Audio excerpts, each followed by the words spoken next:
দর্শক, প্রতিদিন আপনি যদি কিছু কিছু শব্দ, ছোট ছোট কিছু বাক্য শিখেন, এরকম ডে বাই ডে ইনশাল্লাহ আপনি খুব সহজে আরবিতে কথা বলতে পারবেন।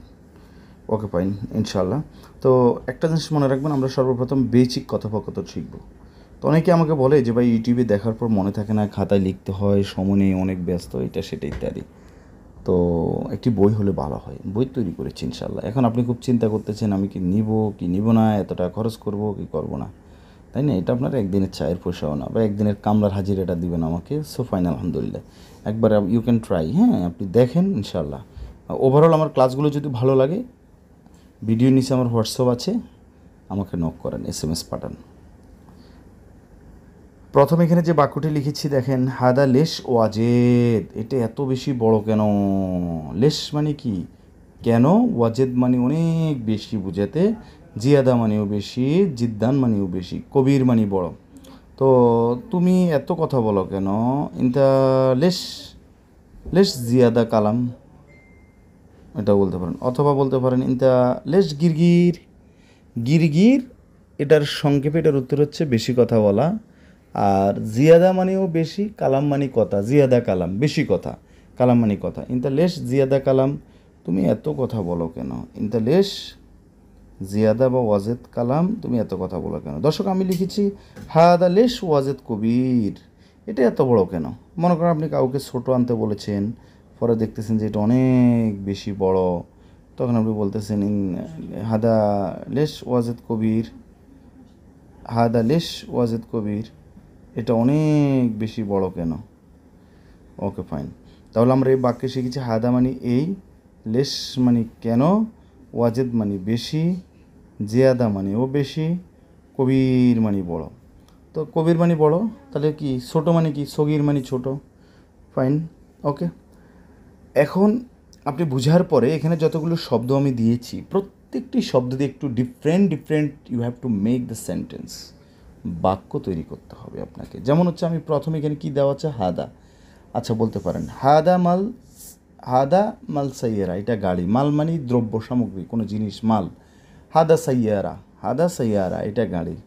হাদা হুরমা, এটা মহিলা। হাদা অহনা, এটা অহনা। হাদা তাসনিহা, এটা তাসনিহা। ঠিক আছে? হাদা বিনতে, হাদা বিনতে মানে কি? মেয়ে। হাদা হাগ্গি বিনতে, এটা আমার। হাগ্গি মানে আমার, বিনতে মানে কি? মেয়ে। সো হাদা হাগ্গি বিনতে, এটা মালানাও মানে আমার, হাগ্গি মানেও আমার, এটা আমার মেয়ে বলতে পারেন। ঠিক আছে? তো হাদা মালানা মানে আমার, বা হাদা হাগ্গি জাউজা। জাউজা মানে হচ্ছে স্ত্রী, জাউজা স্ত্রী, এটা আমার স্ত্রী। এইভাবে আপনারা আলাদা আলাদা বাক্য তৈরি করে শুধু ভুলভাল বলতে থাকেন। তো বাট সেই জন্য আপনাকে কী করতে হবে? বেশি বেশি শব্দের অর্থ জানতে হবে। সো আমি যে বইটি তৈরি করেছি, ওখানে সর্বপ্রথম 1600 শব্দ দেওয়া আছে। ওইখান থেকে আবার বাছাইকৃত 500 শব্দ আমি আলাদা রেখেছি। ঠিক আছে? বইটি শেষে রেখেছি। সো আপনার জন্য ফাইন। ওই শব্দগুলো শিখলেই আপনি আরবিতে কথা বলতে পারবেন। মাঝখানে তো আমার ওই বইটি, তার অনেক কিছু আছে, বিভিন্ন ডায়লগ আছে, কথোপকথন আছে, ইত্যাদি ইত্যাদি। Okay fine. তো আশা করি বুঝতে পেরেছেন কীভাবে বাক্য তৈরি করতে হবে। এখন যে বাক্যগুলো আছে, এগুলো জাস্ট আমি আমার মতো করে বলে যাব। দেখেন, দ্বিতীয় বাক্যটি লিখেছি আনা সাউই হাল্লাক সগল। সাউই মানে করা, হাল্লাক মানে হচ্ছে কি? হাল্লাক সগল হচ্ছে কি? সেলুন। আনা সাউই হাল্লাক সগল, আমি সেলুনের কাজ করি। Okay fine. এরপর লিখেছি কি? তাহলে এই বাক্যে আমরা পেয়েছি আনা মানে আমি, সাউই মানে করা, হাল্লাক মানে কি? সেলুন, সগল মানে কাজ। আনা হাল্লাক নফর, আমি সেলুনের লোক, নফর মানে লোক। দেন লিখেছি আনা আবগা রু সাওয়া সাওয়া ইনতা। আনা আবগা, আমি চাই বা যেতে চাই। আনা আবগা রু সাওয়া সাওয়া ইনতা, আমি তোমার সাথে যেতে চাই। আনা আবগা, আমি চাই। আনা আবগা ফুলুস, আমি টাকা চাই। আনা আবগা রু সাওয়া সাওয়া ইনতা, আমি তোমার সাথে যেতে চাই। সাওয়া সাওয়া মানে কি? সাথে।